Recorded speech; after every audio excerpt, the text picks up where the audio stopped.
Thank you, thank you, thank you for the warm welcome and quite elaborate introduction. Thank you for that.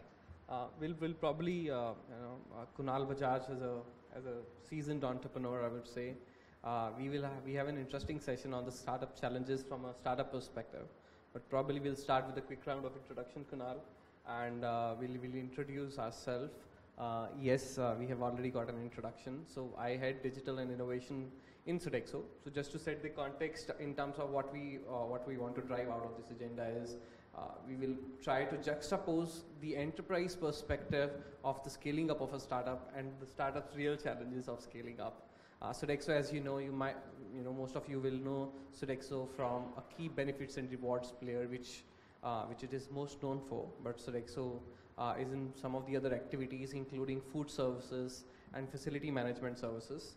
And that's where we work with a lot of startups actively. We'll talk during the session in terms of our enterprise experience in terms of working with startups.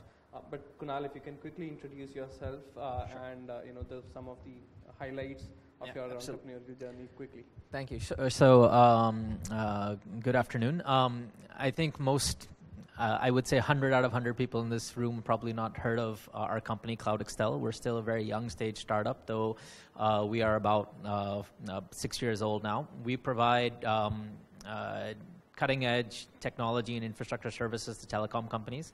And telecom's become a bit of a four-letter word these days because everything that's happening in the news and potential news of more of these guys going bust. But as a company that's trying to drive transformation in the telecom industry, we are looking for ways to serve these telcos to actually help them overcome some of the challenges that they're facing today in delivery of increasing data at lower economics and how to really transform themselves to get ready for the future of what 4G is still yet to bring and what 5G will bring after that.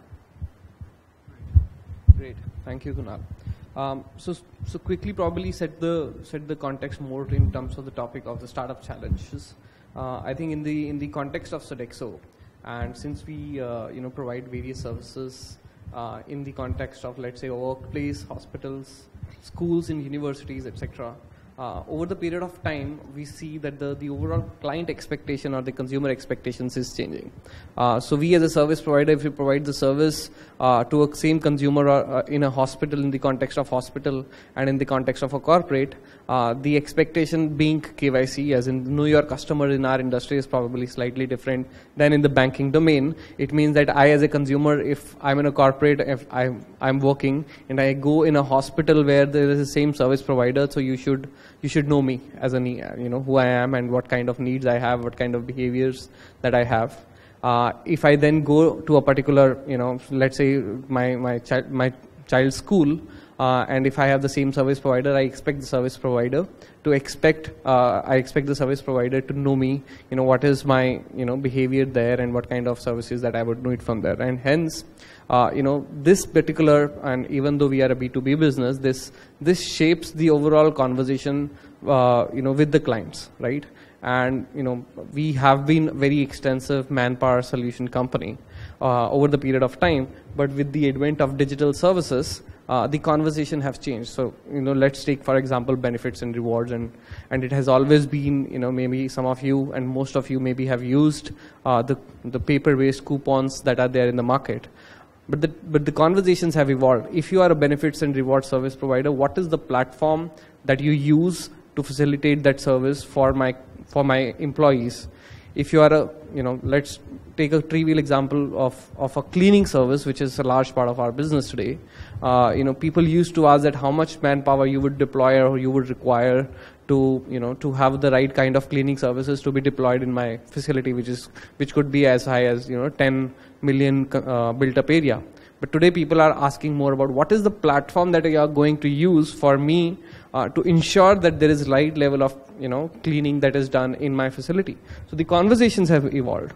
And that's where my question to you, Kunal, is in terms of, yes, there are a lot of challenges that you as a startup face. What kind of challenges you face with regard to the digital adoption of various companies that you work with? And I understand that you work with various telecom players and other enterprise players, so it becomes very, very relevant in terms of what kind of digital adoption that is there in the market. Sure, absolutely. this is my fourth startup. All of my companies have been B2B companies, and I think the general belief is that for startups, digital adoption, digitalization, and everything that we're talking about today is actually quite easy, because as a startup, you're basically starting from scratch, and you can build with digital at the core whatever you really want to build. But the challenge actually is, because you're a startup and you're very small, especially in the B2B space, it's not about your own digitization, which is the most important thing. It's about how do you drive the digitization and digital adoption of your customer, because you have to actually enter into an industry, and in my case right now, it's the telecom industry, right? Employs tens of thousands of people, has an ecosystem today of very large vendors and partners. So you have the telcos themselves at the center of that industry, but then on one side you have infrastructure providers like Indus and American Towers, who are two of the world's largest tower infrastructure companies. On the other side, you have some of the largest technology companies in the world, Nokia, Ericsson, Huawei. And in between, you have literally hundreds of other vendors and service providers who are working in this ecosystem. And the industry in India is now approaching almost 30 years old. So there is a set way of doing business, even though it is a technology-oriented industry. It may not be, it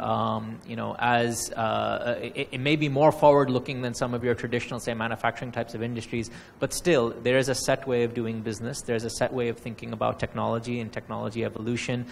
There's a set way that people think about how they want to go about making decisions and adopting new systems processes. So our job as a startup is not only to create that digital adoption and transformation for us as an organization, but it's how do we take an industry, especially one where we're trying to lead the technology disruption or make them disrupt themselves to adopt the next generation of how networks will get rolled out in our particular case, or how 4G will happen, or how 5G will happen in the future. So our challenge basically becomes being relevant as we scale up, and ensuring that as we're scaling, we're actually driving the scaling on the customer side. Because it's not until we can do that, it's not until our customers adopt what we're actually trying to get them to go along with, that we actually become relevant, or that we even have a product that we can sell. Right. Thank you, Kunal. And I think that gives us an interesting perspective. I started my career with a telecom service provider, Amdocs, about 10 years ago, and the conversation that we used to have with clients, and the conversation that we drive in terms of telecom industry today, have evolved a lot, and that's not surprising in the era of digital. But what specifically that you mentioned, Kunal, in the context of enterprising adopting technology, I think that's a very interesting perspective. From an enterprise perspective, consider an enterprise providing services to other enterprises today, right? And how do we evolve our service model to be able to take care of the all the cutting edge technologies and solution that a startup is providing? How do we compete with the startup ecosystem, or let's say collaborate with that? So it is a twofold challenge in a way. So if there is a cutting edge technology that we can use today, so we have to first adopt it in our own business model, and then to be able to ready ourselves to then provide the services to our clients, right? So it's a long journey, and I think that adoption takes really a long time. I think one of the key activities that we have adopted, or let's say strategy that we have adopted over the period of time, is open innovation, in terms of encouraging a lot of startups to work with us, essentially to service our clients. So we work with a lot of startups in a very structured program, which is called Sodexo Accelerator. We select startups, and then we expose them to our client base. And as the honorable speaker before me just said, that we select our partners very, very cautiously, in terms of they are not our direct competitors, but it gives us an opportunity to go and partner with the startup. Instead of resisting the change, we promote the change in the industry.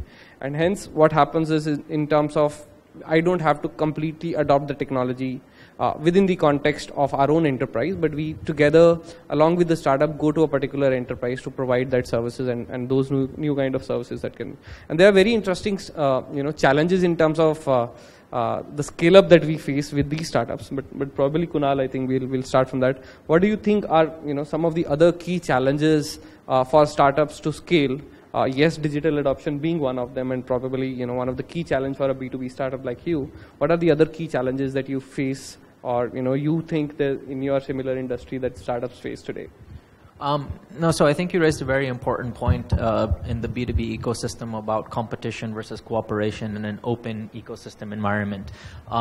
It's I think now recognized globally that is the right way for companies that are more traditional in a particular industry to really be able to drive innovation.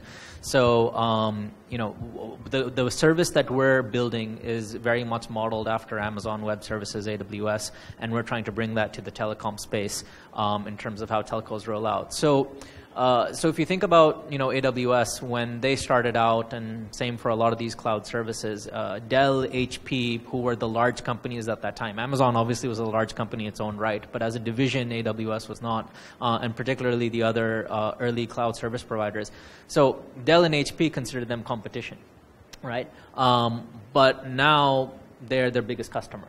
And likewise today, some of the companies that I referred to earlier, we don't have the, I don't have the gumption to basically say that Indus and American Tower or Ericsson and Nokia think of us as competition today. But over a period of time, it is their types of services and their traditional way of doing business that we're trying to displace. And we're trying to basically drive a wedge into that space. Now, unfortunately, the open innovation ecosystem is not something which is yet widely adopted in the telecom industry in India today. It's one of those large industries in India today that hasn't really come around to that. I mean, they do a little bit with consumer apps, with content providers and things like that, but in terms of actual core services, core infrastructure, core network and things like that, there really isn't yet an open innovation ecosystem or a drive towards that. But again, these other vendors and service providers who are there could think of us as competition, but they could also think of us as a company that's looking to drive innovation to actually help them disrupt themselves and create their own future business models for themselves, the way you are thinking about some of your partners and things like that. Yes. I think that's very interesting, because yes, the open innovation model probably is not very mature in the industry right now, and that's why I think and a quick disclaimer in terms of the key challenges that we may talk about in the startup ecosystem may not resonate the same with the very consumer centric startups that we see today. Maybe like the Ubers or the WeWorks in terms of a very specific business model that needs to be scaled up, for example, at a valuation of 46 billion before you realize that business model is not sustainable enough. So there's a disclaimer that probably we don't know enough, and in this subject matter probably, yes, we have worked by our experience of working and Kunal's experience of having run 4 startups and our experience of working with tens of startups, we have some set perception in terms of what are the key challenges that the startup face. But maybe from my perspective, I can say if I start on my own, probably I will face the same challenges. It's not that we have conquered anything or we have cracked it, but I think there are a few challenges that are more common and the startups can take care of while they begin in their scale-up journey. And one specifically, and we were discussing before our session actually, that's the product market fit. So today, one of the key reasons for the startups to fail is premature scaling. So it means that lack of funding is not the reason for a startup to fail. They have enough money to probably throw at a problem, but as long as you have hit the right product market fit. And when we say product market fit is cracking the unit economics and being profitable at a unit level. And until you hit that, probably it's not a very sustainable growth, even if you scale up to a couple of $1 billion startups. So Kunal, probably from your point of view, what's your perspective in terms of having the right kind of product market fit, especially in the industry where the context is changing very dynamically? The product market fit, even if you crack, what are the key challenges in terms of that for startups? So, I think for startups and actually even for large companies in the digital domain, product market fit is a very elusive thing, and it is actually the most critical thing that you can get, because digital in many ways makes it almost too easy to launch products and throw them out into the market and see if they stick and things like that, and almost becomes too easy to give up very quickly and to move on to the next thing or just keep floating around. In a traditional industry where time to launch is much longer and what you have to invest into launch is much greater, so people tend to push a lot harder on that. But that is the single biggest challenge that I think any startup in any industry, whether B2C or B2B, but particularly in B2B will face, because when the number of customers is limited, and until you achieve product market fit, your initial customers are going to think that they know more about anything and everything than you do. And if you end up with the wrong customer, he or she is just going to pull you in completely the wrong direction.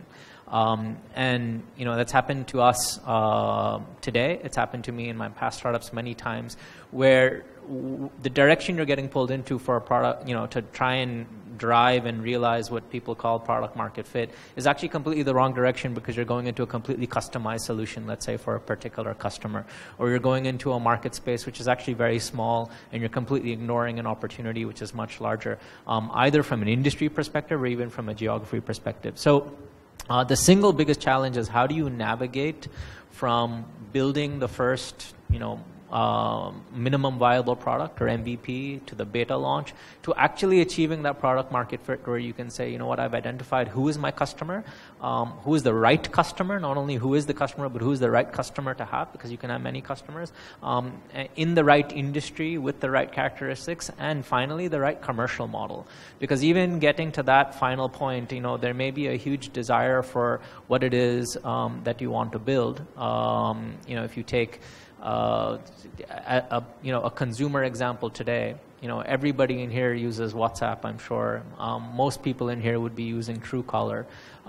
Huge product market fit, but nobody pays for either of those things. And in the business segment as well, right? There's lots of great nice to haves that you can build, even in the B2B space. But until you get that final point, which is people paying you in a profitable unit economics, you don't have product market fit. And the example Ankur used of WeWork, the latest valuation of 40+ billion down to now, I think 8 billion, 7 billion. It's basically because they assume product market fit, because they have a whole bunch of startups and 20-somethings and 30-somethings running around occupying their space, but nobody's paying for it. So if no one's paying for it, then what really happens to the future of this becoming a sustainable company? And in B2B, it's very, very cut and dry and stark, because you can take a very long time to achieve that unit economics, but I think it's widely accepted that if you can't be profitable in a B2B business, there's no value to eyeballs or to customers if you can drive that. So that's something which is very very different in the B2B space, but it still is universal, that until you get to product market fit, that's the single biggest challenge that any company is going to face, and that usually requires going through lots of customers, asking customers to change the way they think, forcing customers to change the way they do processes, but eventually getting there and then scaling from that point. Yeah. Very interesting. Actually, it reminds me to about one of the discussions that I've recently had with a large co-working space company in India, probably one of the largest space in India, and 70% of their revenues today are coming from enterprises. Which is very counterintuitive when we say, when we talk about co-working spaces, this is usually designed for the early stage startup who have not reached to a scale where they can occupy or lease a space by themselves. But today the business model is evolving, and that's why we say the fluidity in the overall industry. 70% of their paying customers, or 70% of the revenue, is coming from large enterprises. So, maybe the product market fit for a co-working space is with the enterprise customer and maybe not with the startup. So we have to be very, very conscious about who is our customer and who is actually paying for the service.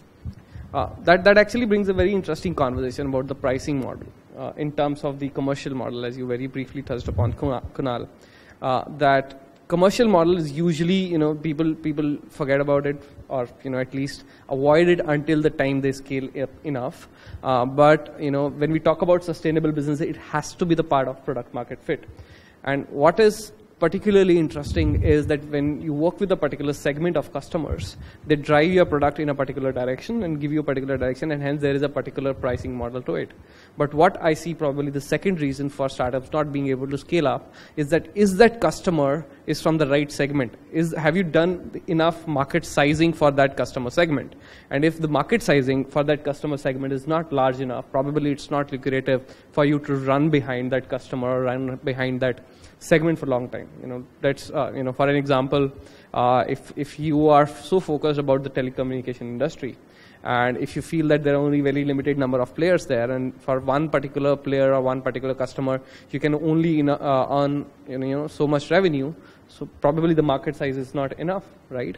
But that's being said, could be that I have seen companies and I've worked with companies who have one customer. Literally, they just build their model, and we've seen the model in the past with the manufacturing industry, in the past with the right kind of OEMs. But that is now happening more and more as we talk about digital companies. With one customer, if they are able to crack that product market fit and the right pricing model, they are able to sustain for a long time. And I think we are essentially talking about the same kind of business model, sustainable business model now. Now the technology has probably matured a little bit. So Kunal, what's your point of view in terms of doing the right market sizing and going behind the right market segment? How do you ensure that at all times you are in the right direction? Yeah. So that's a very interesting point, and it points to how flexible startups really need to be.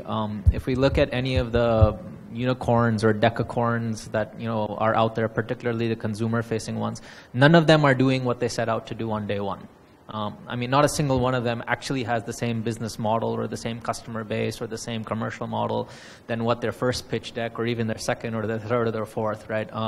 What they pitched in Series A versus Series B is going to be dramatically different.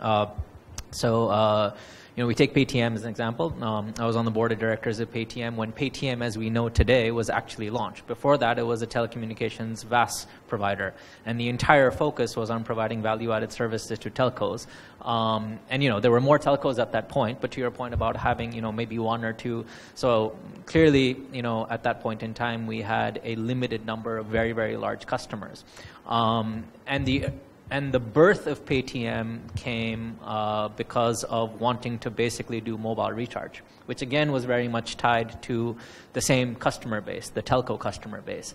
But that led to a direct-to-consumer relationship, which then allowed a pivot to wallets and then everything else. So that journey is something that a startup, its founder, its board really needs to be open to be able to realize that you may start in one place, but that customer base, that marketplace, or even that business model may have a very limited size vis-a-vis what you're doing could actually open up in terms of much larger opportunities. In a more B2B example, it's a very early stage company that that I'm involved in.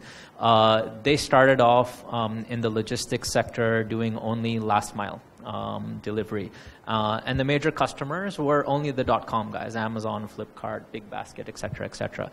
But then they realized that the technology layer that they had built, the supply and sourcing model for aggregating the organized sector, providing it, the unorganized sector of owner drivers and things like that, and providing that to organized customers actually had a much larger relevance in the FMCG space. So, and that, .com players have very high valuations and they're very large, but they're a microcosm compared to what the FMCG players in India are. So again, that pivot, that's saying that, what are my core capabilities? Can I get that pricing model right? Okay, it's worked here, but this is actually a very unattractive or relatively less attractive segment to be able to then pivot into something much, much larger. In terms of just basically our company, if we look at our evolution as well, we started off life basically just providing shared fiber services.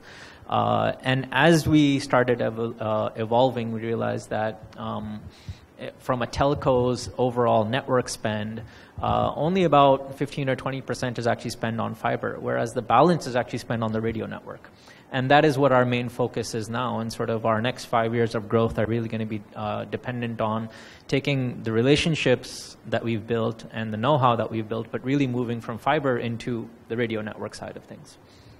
Very nice, very interesting. So go where the buck is, not probably the most cutting edge technology as a startup, but you actually have to chase the right kind of wallet size or of the client. So that's very interesting perspective. But you briefly touched upon again on the investment scenario that the startup has to keep pivoting from probably Series B to Series C. that brings me to the point in terms of selection of the right kind of investors, right? So whether you take money from investor A and money from investor B, it's not the same, right?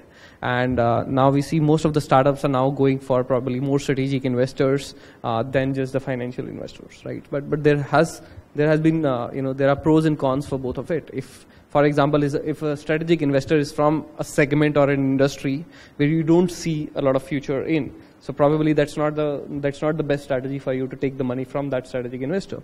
And we've seen that in the industry, that you've seen a lot of strategic investments, but that make the startup really handicapped in terms of being limited in scope in that industry, right? So what have you in your personal experience in terms of picking up the investment from the right investors?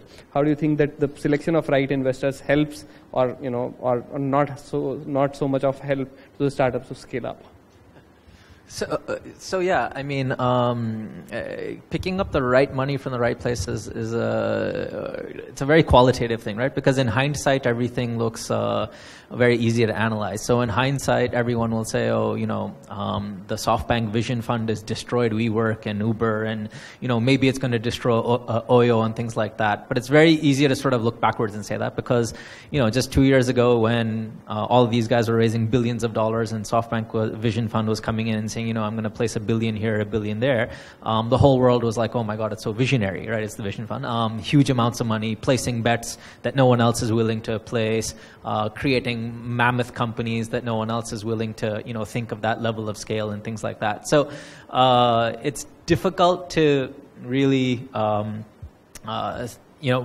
when you're going into it, it's very attractive to go after whoever's giving you the largest check. But I think in hindsight, it actually ends up that you should go after the guy who sees, or girl, but the company that basically matches your vision the most. Someone who doesn't want you to grow at all costs, vis-a-vis someone who understands the type of marketplace you're trying to play and the type of unit economics, and what is the fundamental culture of your company. Because if the culture of your investor doesn't match the culture of you as a founder and you as a company in terms of what you're doing, then it's definitely going to be a recipe for disaster, because there will always be this sort of below the surface clash that's going to be there.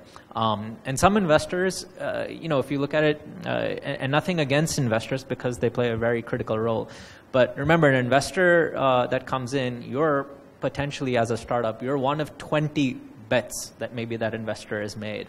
Out of those 20 bets, they need 1 or 2 to just make it really big. They need 5 or 6 to basically just return even, and the rest can theoretically blow up, and then they'll still make a lot of money. As a founder, you've made 1 bet. I mean, because that's what your life is in at that point in time. You've committed 5, 6, 10, 15 years to that particular 1 bet. So you're never going to be looking at it the same way as an investor is looking at it. So, besides thinking about all the cool, sexy stuff that we get to read about in the newspapers, things like that, but it basically boils down to you need to have an alignment of vision and an alignment of culture. And some companies that have managed to do that really well grow very rapidly, but in also a very healthy way. Those companies like, again, WeWork, who just are doing it because they want to grow, realize that that the growth is not so healthy, and not all growth is always good. Yeah, thanks. I think it's a very good perspective, but at the same time, it brings me probably to the last point that I want to touch upon, and I'm well aware that we are sitting right between you and your lunch, so we may have a quick Q&A. But one last point that I would want to touch upon, and I cannot talk to a person who is servicing the telecommunication sector and not talk about licensing and regulation, especially in the wake of recent events.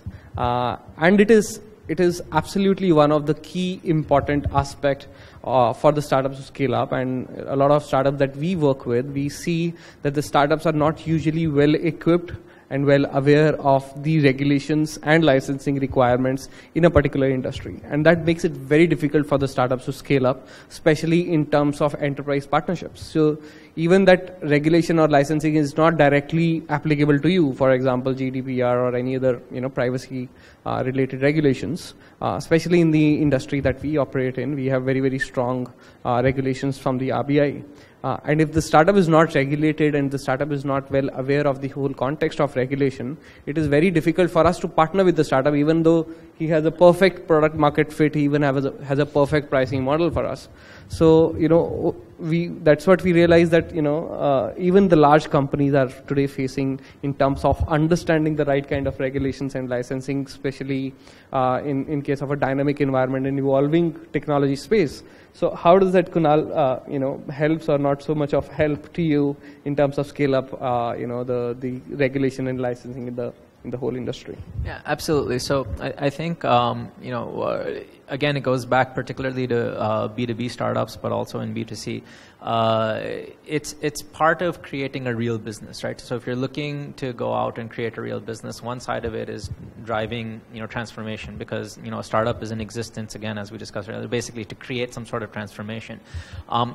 More often than not, part of that transformation is actually ends up going against the grain of existing regulation, because regulation is always written retrospectively, and lawyers and therefore policymakers live in the past. As technology entrepreneurs in particular, and large businesses that are looking to transform, you're trying to live in the future. So there has to be a cognizance of how regulation is going to play a role in the space and in the product and the services that you're trying to offer. And if an entrepreneur basically completely ignores it, then that's definitely a red flag that's going to catch up with them later. And that starts as early as even just raising funding, right? I mean, angel tax, quote unquote, has been a hot topic for the past 2 years in the news with all the past budgets and things like that.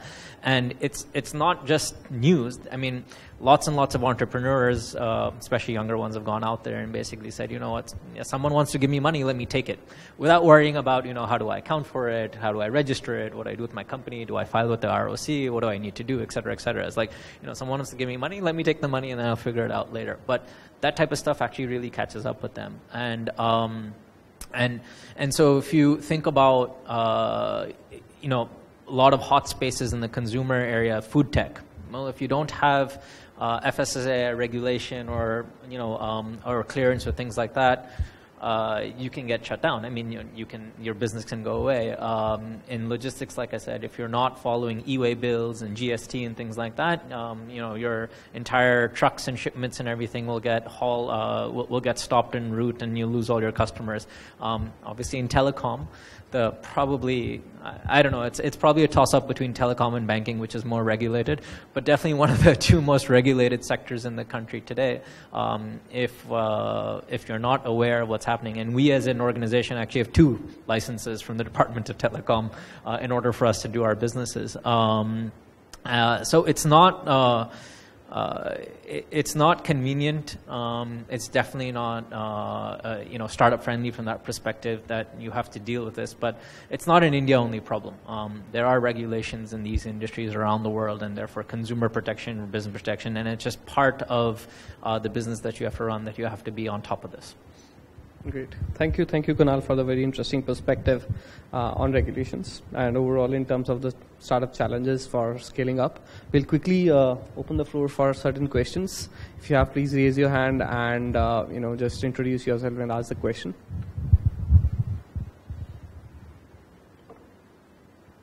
Any questions? No. Okay. I think all of us want to. Okay. Before lunch.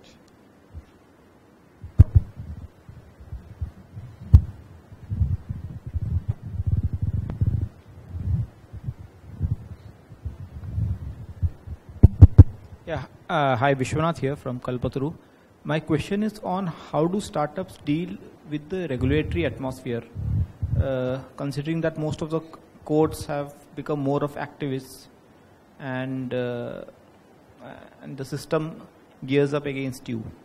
So how do you thrive in such an atmosphere? So I'll answer from my perspective, and then let Ankur give his side, because he works with many different startups and they're also in a regulated space. So as a startup, there's no way, especially in the early days, that I think one can expect to change regulation or drive regulation or drive policy setting. So you're you're constantly either saying that, let me figure out a way to fit within whatever the regulatory environment is today. That's sort of one option, which may mean that limits your innovation or limit what you want to do. So depending on the type of product or service that you've designed, that may not be an acceptable option because what you're trying to do completely goes against the grain of regulation. So then you get to option number 2, because if you truly believe that what you're doing is in the betterment of the industry or betterment of consumers and things like that, then you can seek shelter under the regulatory or policy umbrella of your first 1 or 2 customers who, in a B2B space are going to be large companies who are probably going to be very active already in the policy and regulatory space. I mean, in telecom, for example, it's a very regulatorily active space. So everybody from the telcos to the vendors to infrastructure providers to everyone has very, very busy regulatory groups within their organizations. Plus, you have all these industry associations like the COAI and international associations like the 3GPP, GSMA, et cetera, et cetera. Or the third option is you just take a calculated risk. Which is what many startups end up choosing to do. You operate in the gray area. Sometimes it's, sometimes you're totally not in the right, you're in the black, but you try and stay as much in the gray area as possible for a period of time until you feel that you've proven your model and that calculated risk persists, but you stay below the radar. And then once you've got enough business case, proof, evidence, customer support, et cetera, that's maybe when you then come out and say, you need to drive change. So those are the sort of 3 options. And at any given point in time, you may be exercising all 3. I mean, in telecom, we certainly do. We're at all ends of the spectrum because telecom's so heavily regulated. So we're constantly in all 3 of those parts of that spectrum. Yeah. So I think the perspective that everybody is conspiring against you as a startup for you to have the right kind of like regulatory licensing is probably not the right picture that we have drawn. Essentially, when the real need kicks in to have to be completely regulated and be completely aware of the regulations is the inflection point when you are ready to scale up. Right. Of course, there are licensing that you need from the start, and you are regulated in a particular space.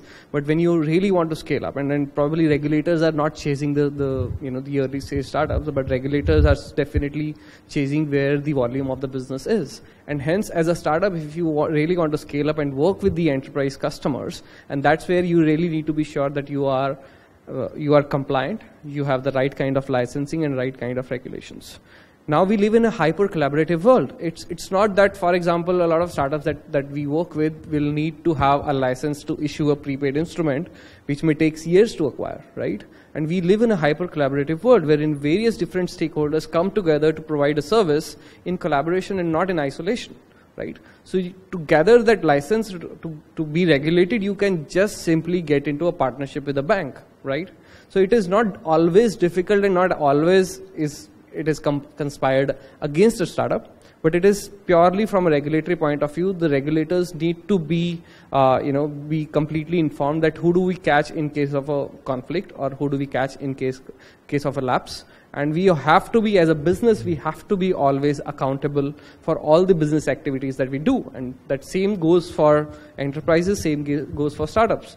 And hence we cannot say, okay, we are a startup, sorry, we could not protect the breach in the privacy data that you've had, right? Maybe the first customer or the second customer that you have may not push you against the wall for it, but once you scale up, there's no way, of running away from this. So we have to be accountable at all points of time, and probably that's the role of a regulator to play in terms of, so that everybody assumes its accountability. So yes, I think it is difficult sometimes for a startup. But as I see is also essential, for any kind of scale-up activity before we go to, any large scale-up in the market. So, yeah.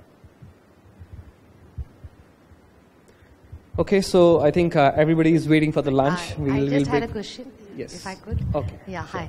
Hi. So, I just wanted to understand, considering this is all about scaling up, if, yourself, Ankur, at Sodexo, if you, in the recent times, done anything new innovation in digital marketing or digital technology adoption, which, helped you to, move from one level to the next? Sure. So I'll take a quick case study of our partnership with one of the startups, Zeta. And about 2-3 years ago, when the demonetization kicked in, we as a highly regulated company, we were forced to digitize. So we were taking our own sweet time to digitize, and we were probably be ready in a couple of years' time. But then, the regulators pushed us to the wall that the whole world wants to go digital.